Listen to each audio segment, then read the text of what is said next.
Good afternoon, everyone. Hope you all enjoyed your lunch. Could I kindly ask you to please close your eyes? And if you aren't comfortable, you can focus your attention on a point on the floor or the ceiling. Now, imagine. Visualize that cliched, picturesque of Bali's landscape. The emerald green rice terraces stretching as far as your eyes can see. And now, breathe. And as you inhale, imagine the early morning air filling your lungs. Once again, breathe.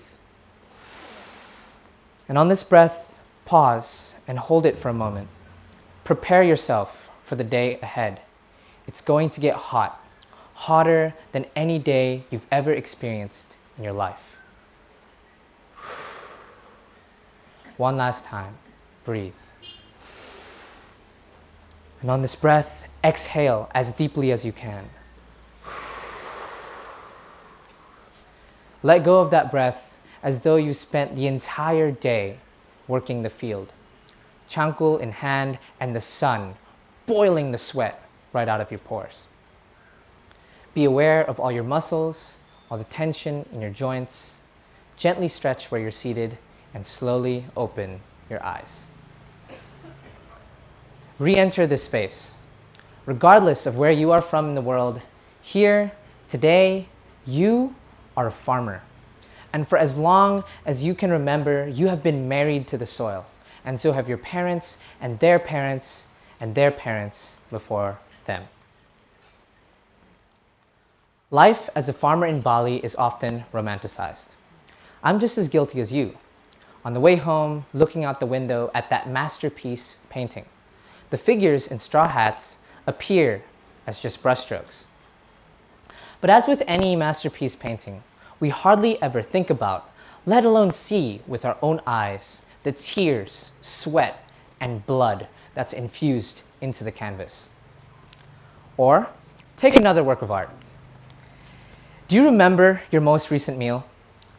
Can you recall what it tasted like? Can you feel it in your stomach as it's digesting? If I were to kindly ask one of you to stand here with me and tell everyone where your food came from, do you think you'd be able to do that? Can you imagine the countless lives that your food has passed through before it ended up on your plate and in your stomach? Not only are the lives of those who process and produce our food romanticized, even worse, because of that, they are overlooked. We are all drawn to Bali's natural beauty, though in that fortunate position, the perspective of the field, the very land itself, we neglect. Bali faces numerous issues, and one that particularly sticks out is our toxic relationship with the environment. So I'd like you to take this once-in-a-lifetime opportunity to experience the lives of those in the front lines, taking care and maintaining harmony of this relationship, to reveal that the challenges that Balinese farmers face, that some of the toughest hardships are outside of the field. I want you all to meet Pak Dollar. Get a good look of him. He's actually in the audience today. Say hi.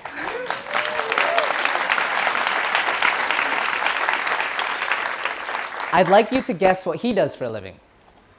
I'll give you some time. Now, don't let the woven hat and sickle fool you. He's actually a driver. Though he spent all his life raised by his family to tend to the land. Agriculture plays an essential role in Balinese culture, even being worshipped as goddess Shri for the sustenance that it provides. Reflecting this, Pak Dollar's grandparents, great-grandparents, and great-great-grandparents likely practiced what is known as subsistence farming, cultivating harvest to feed his family, his community.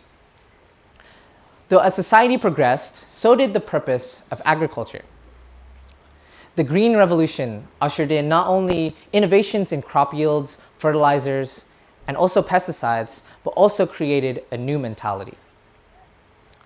There was a new culture of excess, harvesting as much as possible in as little time, biting off more than we can chew. By the time Pak Dolar was in the field himself, he was no longer farming for just his family, but to keep up with the supply chain.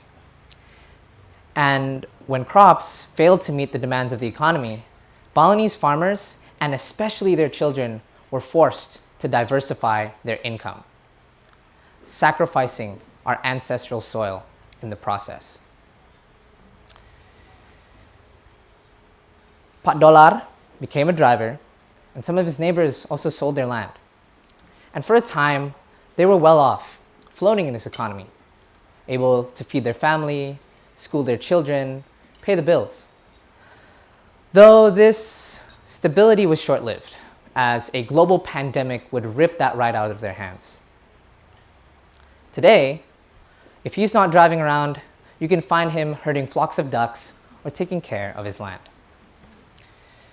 This story, the story of a generational farmer turned successful businessman, forced back into the fields, intrigued me, as it was not just unique to Pak Dolar, but could also be observed as a phenomena across Bali, and emphasized our lack of resilience. This story prompted several questions. What motivates Balinese farmers to continue farming despite all of the challenges that they face? Moreover, what discourages them, leads them to pursue alternative industries with more lucrative ventures? And finally, what can we do as locals to become more resilient and empower one another? And what can I do with my passions to inspire this change? Growing up, my parents would always chastise me for tearing my toys apart. I didn't get a lot of toys, so thank you, and also sorry. But in my defense, it was a lot of fun, and I loved to reveal the guts that brought my toys to life. Quickly, from violent mutilations, my curiosity led to more precise surgical procedures. I would create Frankensteinian machines, brand new, working toys from what would otherwise be considered junk. Without knowing it at the time, engineering, this process of turning something that only existed into my mind into reality, was the coolest thing to 10-year-old me. I never had a eureka moment where I suddenly became passionate about renewable energy. To me, it just made sense, an intersection of what I thought was awesome and doing something good for the planet. Quickly, my passion would lead me to collaborate with Sherco, the sustainability and resilience company. They are most notable for their research in the field of agriculture and also renewable energy. Sherco works with farmers across Indonesia to implement devices known as biogas digesters that turn cow dung into fertilizer and methane gas. Sherco revealed to me this overlap of engineering and renewable energy, and how engineering and technology could be used to help marginalized and vulnerable communities. Sherco is dedicated to tailor-making the future. They recognize that there's no such thing as a one-size-fits-all solution. In order for something to be truly sustainable and resilient, it needs to be contextualized, specific to the issues that it's trying to solve. And so for me, that started with answering these questions through an ethnographic research study of my own. I didn't want to just look to the internet and take what I found at face value. I wanted to gather specific data on a community that mattered to me. And also, when working on a solution, it would prevent me from just projecting an issue and also coming up with a solution to a problem that maybe didn't even exist. I interviewed tons of farmers in Subak Umakumbuh, Mas, here in Bali, in Gianyar. Here's the Subak here today, some representatives. Thank you for coming.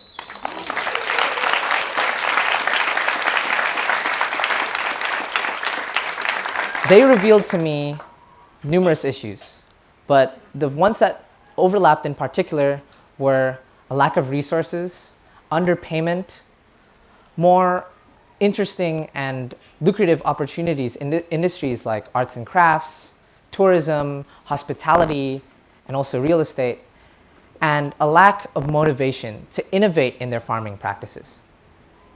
What was really shocking was a Subak leader revealed that 90% of the farmers that work here don't own the land that they work in, but are farmers for hire. They take care of land owned by others, ensuring that it's productive, and this affects the commitment to their profession. So with this, I wanted to hone in to tackle these issues, specifically tackling the education and the lack of resources. And the mission became to arm these farmers for resilience with the education and technology that they need.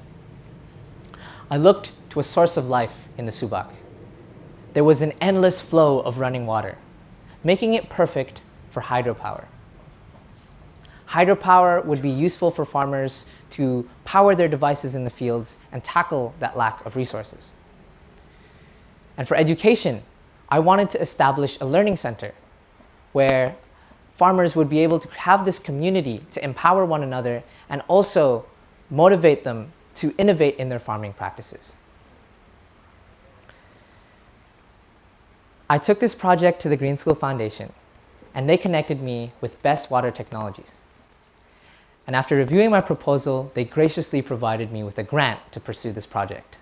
Without them, this would not have been possible. Thank you so much.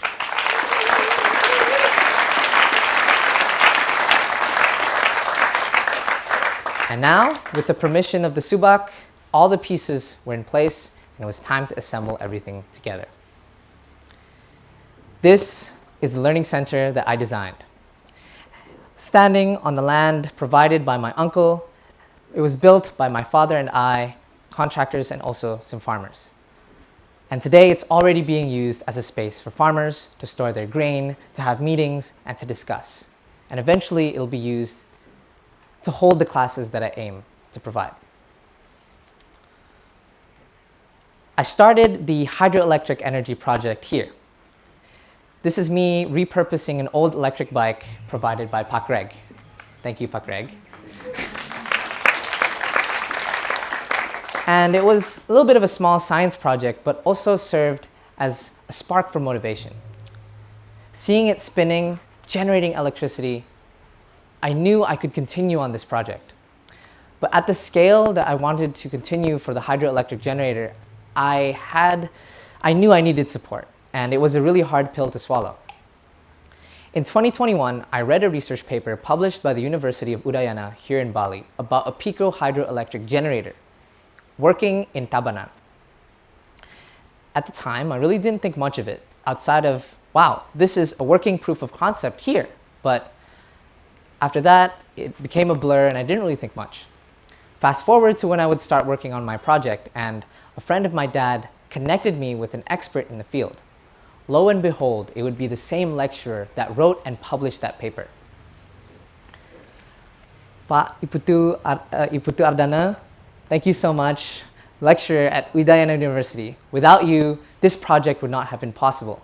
It was through his guidance, knowledge, and also even providing some of the resources that I was able to pursue this project.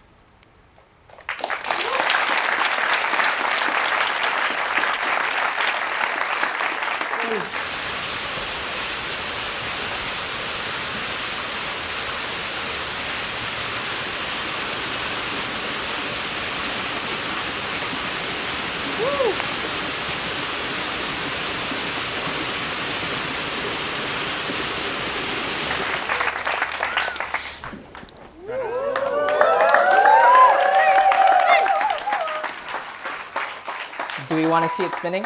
Yeah.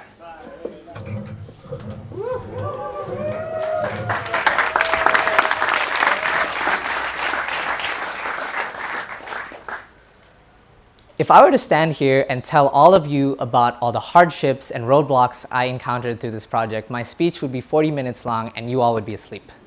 So I'll save you that time.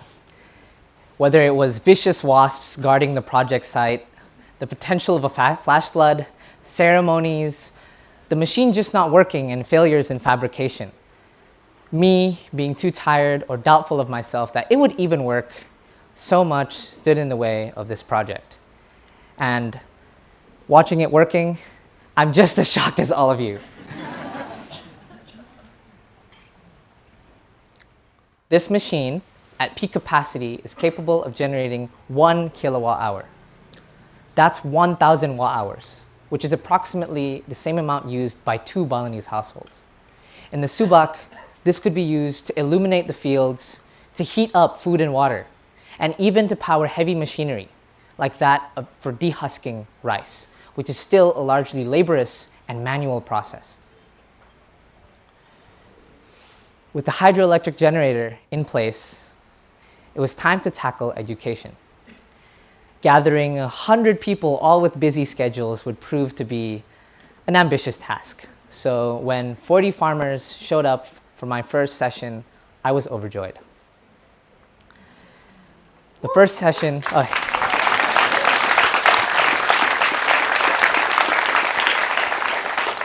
the first session served as an introduction to get to know one another and to build that community. And what better way to connect than through food? We enjoyed a meal together and discussed, and to see the enthusiasm on their face about this project, I knew that it was all worth it. For a moment, they weren't just proud of this project here in their subak, but also proud to be farmers and to be Balinese.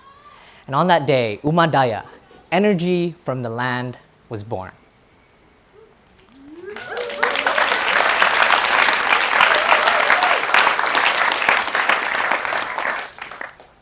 During this session, we shared a lot of different stories, but one that stuck out to me particularly was about subaks in other parts of Bali. A subak, for those of you that don't know, is more than just an irrigation system, but also a governance structure. Sitting next to my dad, the man in white wearing the brown udang, and also in the audience here, he's wearing a hat, so he is the pakase. He is the leader of the subak. It is his job to ensure that all of the needs of the farmers are met, whether it be advocating on a government level or even physically making sure that all of the irrigation systems are working. It is his role to be that leader. Meeting with the Pakaseh of Suba Umakumbo, I realized that he was an ambitious and kind man that wanted nothing more than the best for his farmers. But they told me stories where this wasn't the case.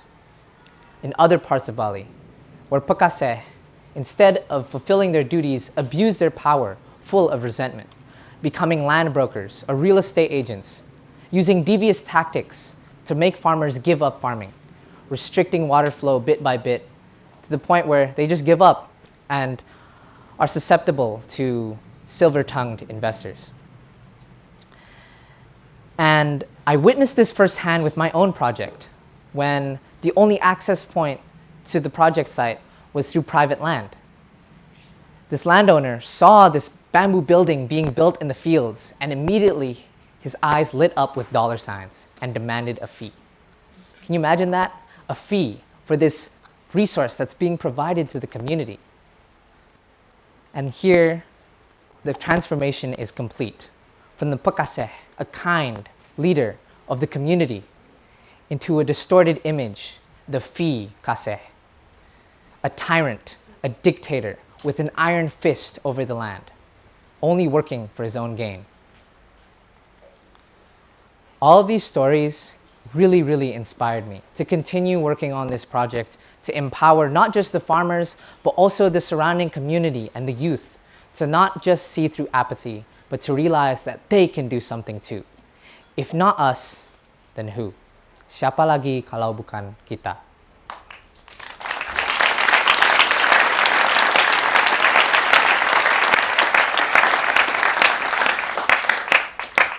I aim to develop the community further. I've already designed a curriculum specific to farming rice, and I'm also going to start a climate data training and regenerative farming classes in the area. With the hydroelectric generator, I aim to continue to develop it, to make it more efficient and effective, so that it's able to fully, effectively power the subak and maybe even subaks in other parts of Bali.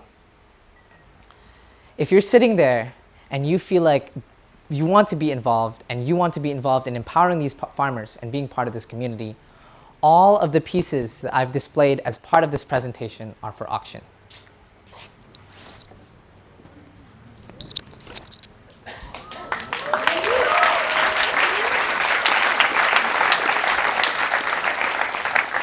They were painted by my relative, the Renaissance man, the avant-garde artist Gede.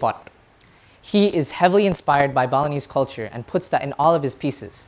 And the pieces that he's graciously donated for this project are all inspired by the challenges and stories faced by farmers. He's also donated this very large piece.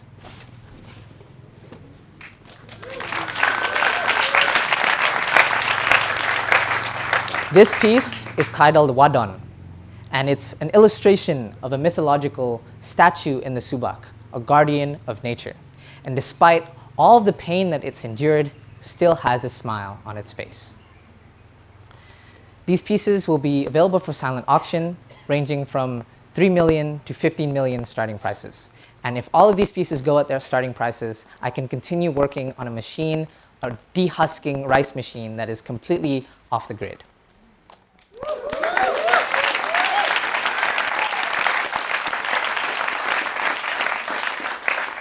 I've also designed shirts, and they're for pre-order and for sale. They're ethically made also by my relative, Gede, the one that provided these paintings. If you're wearing one of the Umadaya shirts, could you please stand up?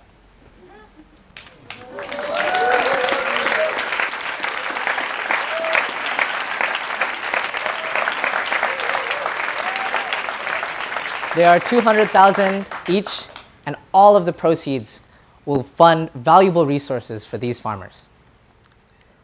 And lastly, for my gap year, I will be living here as a farmer myself, ensuring that the hydroelectric machine is working and also continuing to collaborate with the community. And this space is in need of some furniture. So if you'd like a direct way to donate, if you have any used chairs, tables, shelves that you're leaving behind, it would find a great place as a home here.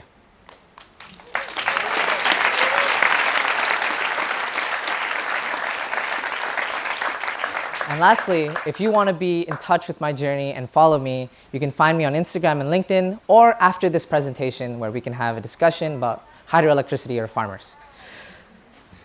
So, you all entered this space as visitors, but I want you feeling more connected to the land that you now call home, and impart on you an essential piece of Balinese philosophy, Sanghyang Riwo Bnedo.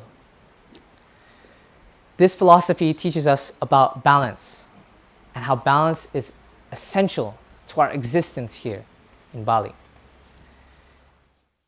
The opposing forces of positive and negative, energy and entropy, life and death, good and evil, that constant battle is part of what makes us alive here. But balance also because everything is interconnected. We are all interwoven in this tapestry of life. All of our actions can reach further than we can even think. So on your way home, when you see that masterpiece painting and see the figures in straw hats, know that you have a lot more in common with them than you think. That your life is intertwined with theirs. Matur suksema, thank you very much.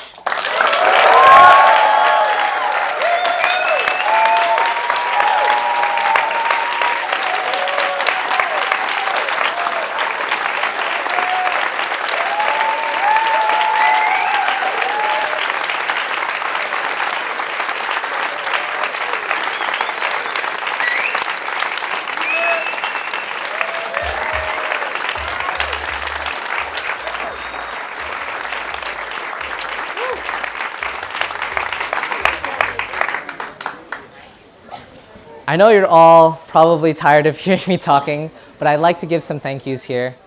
Thank you so much to Suba Umakumbo for providing the space and the area and for wanting to collaborate. Thank you, Opa Iputu Adnyana, as my lead figure for teaching me and guiding me throughout this process. Thank you to my mom and dad. Without you guys, this would not have been possible. My family, my friends for always supporting me and reminding me that it's all worth doing. For Green School Foundation, BWT, for my relative for providing these paintings, everyone here in the audience for sticking and listening to my presentation, and for the Green School community that's raised me for almost 15 years. Without all of you, this wouldn't have been possible. Matur suksma.